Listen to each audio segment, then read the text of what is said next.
续来看这个中国的疫情，讲这个封城是愈封感染的病例愈多。财经的专家谢金河就讲，这届不管是封上海，也即是封这个昆山，拢比疫情拄啊爆发迄年封武汉搁较严重。啊，这个台港的大厂和硕来证实，讲这个上海厂甲昆山厂拢停工，复工的时间也唔知影。另外，台积电甲日月光等等的半导体大厂嘛拢受到影响。也毋过分析师认为，这个封城未有长期的效应，电子大厂应该拢有备案。像这个苹果公司，就来对赌第二个印度。目前这个 iPhone 的产量，离印度已经成长1倍。全球上称的手机啊 iPhone， 那上市拢会卖甲无货。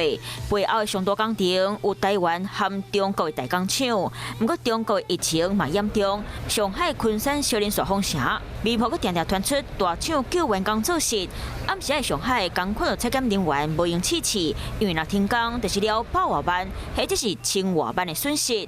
有名的分析师郭明基就讲，可惜林宝龙已经停工，富士康产能部分会当支援，不过苹果电脑今日又讲到大工，受到这摆停工影响真大。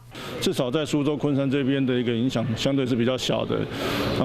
短期的停工之后，其实还是有可能很快速的这个复工。